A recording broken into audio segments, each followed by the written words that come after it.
Mannadi, Sahukarpet, Paris Corner, Georgetown, New Blacktown, Muttayalpet, Flower Bazar, Kotwal Chavadi. These are all multiple names for the same locality. Georgetown, Chennai 600001. Considered to be the oldest part of what makes Madras, that is Chennai, this has so much of history in it that it is impossible to document all of it. What follows today is a 15-minute introduction to one of my favorite localities in this city, Georgetown. Follow me.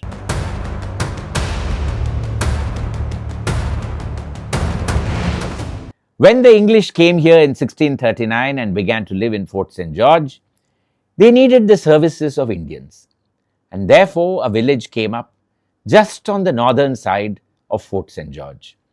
That is what we refer to today as Old Black Town. We can see from the records that it had streets, houses, temples. There was even a burial ground for the British there. None of that survives today. In 1746, the French came and occupied Fort St. George. The British fled to Cuddalore. 3 years later, the French left following a treaty. The British came back and decided to shore up the security of the fort. One of the first decisions they took was to demolish Old Black Town. The people who lived there were all shunted to two villages to the north of Old Black Town, Muttayalpet and Pedanayakanpet. Those two parts became what we today refer to as Georgetown, but the British knew as New Blacktown. New Blacktown became Georgetown in 1905 when King George V came here as the Prince of Wales. The people placed a request that they wanted to name it after him, and that is how the name came about. Even today, there is a statue for King George V outside the Flower Bazar police station, erected sometime early in the 1900s. It commemorates that name change. Georgetown is an exceedingly congested area, full of narrow streets. Most of them are named after Dubashas of the East India Company. Lingichetti, Tambuchetti, Erabalu Chetti, Samudra Mudali, you name them and they are all there. These were all the translators to the East India Company who made money in an era when neither of the transacting parties knew the language of the other party. And they all became exceedingly wealthy.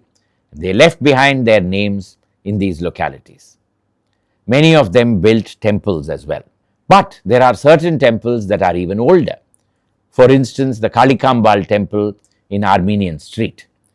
Similarly, the old Mallikarjuna Swami temple, which is the end of Lingichetti Street. But most of the temples here were built by the Dubashas. The Chennakesava Perumal temple stood in the heart of Old Black Town, and when it was demolished there, it was Manali Muthukrishna Mudali, Dubash of the East India Company, who got it built in its present location near Devaraja Mudali Street.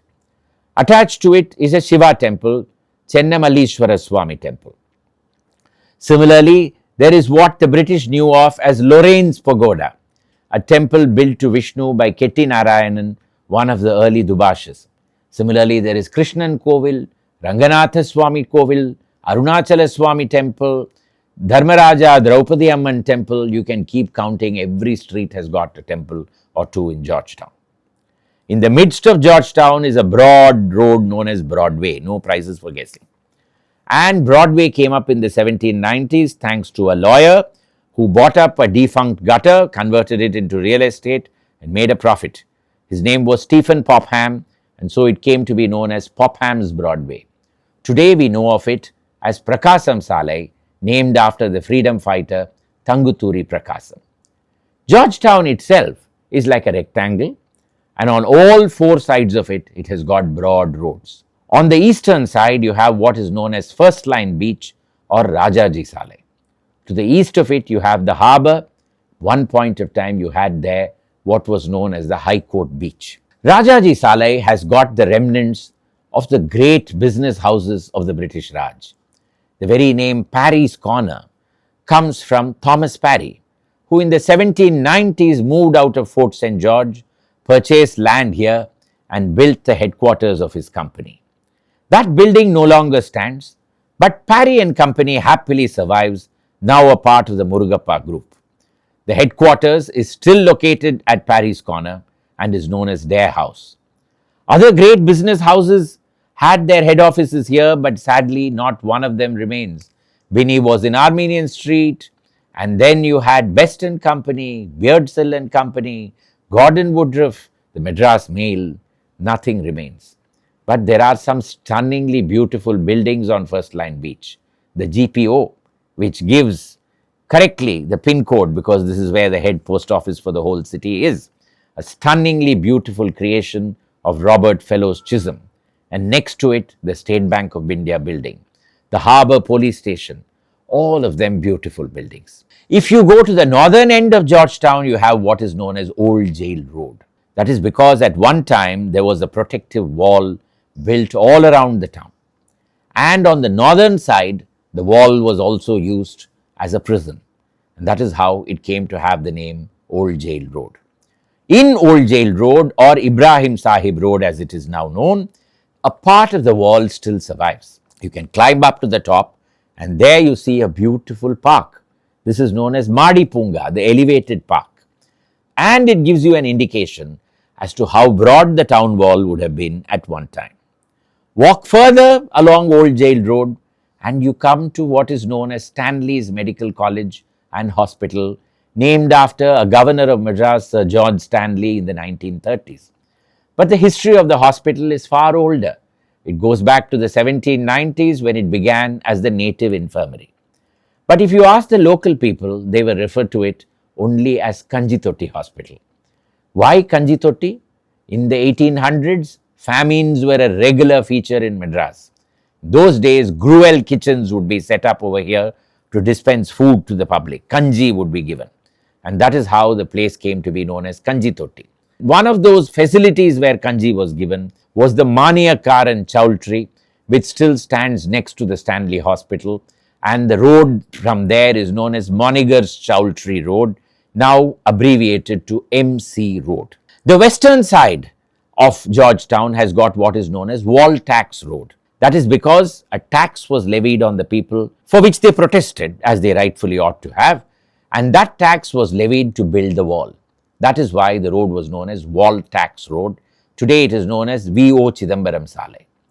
The southern end of Georgetown has what is known as China Bazar Road, which in 1946 became NSC Bose Road. This too has some sensationally stunning buildings, historic structures standing in it. That was where you went to buy anything that you wanted at one time.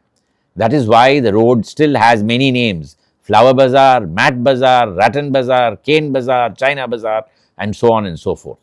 In the midst of all this chaos, there is Kotwal Chavadi, which at one time was the vegetable market of the city, opening at 3 o'clock in the morning and shutting for business by 8:30 in the morning itself. That is from where it went and went on to where we have it today in Coimbatore. And in Kotwal Chavadi today stands a college. Georgetown was also full of cinema theatres at one time.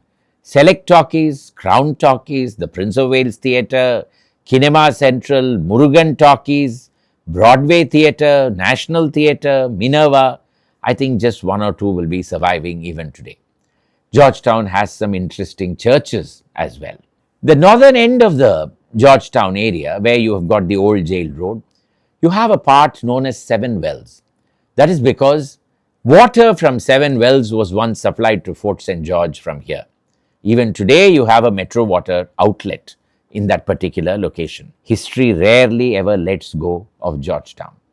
At one end of Mint Street, you had once the Mint, no longer there, now the government stationery press. The old name was Tanka Sale, which is the correct term for a mint. That became Tangasale over a period of time. Georgetown is a babel of multiple languages. When you go there, you will hear Gujarati, you will hear Marwari, you will hear Telugu, you will hear English, Urdu, Tamil, everything. That is because people from multiple communities have come here and settled. That is also reflected in the kind of food you get in Georgetown. You name the cuisine and you will get it. If you're a foodie, you have to go there. Georgetown has got several schools and colleges. The most historical is the Greek-styled Pachepas College building, now sadly derelict, but at one time the place from which the Pachepa institutions began in the 1840s. It had several stellar students in it, among whom is also Aringyar Anna. Sadly, the present condition of that college building does not reflect its past glory. Also not reflective of Georgetown's past glory is the maintenance of the locality. Full of garbage on all sides, narrow streets, very badly lit, electricity lines going all over the place. Sometimes it makes you wonder as to how Georgetown functions, but it continues functioning. The place exerts a strange fascination on you. When you go there, you want to keep going back there again and again and again. That's because practically every stone in Georgetown breathes history. And that is something that you can never let go. I suggest that you go to Georgetown. Wander about in the streets. Wonder at the historic buildings. Taste the food that is on offer. Worship at some of the historic religious shrines that are there. Buy some of what is on offer in the various shops and come back. And you'll want to go back there once again and again. That is the story of Chennai 600001 or Georgetown. Next week, let's go to Chennai too. If you like this episode, like it, share it with your friends and subscribe to this channel. And I promise to be back with further episodes from the history of Madras, that is Chennai. Bye for now.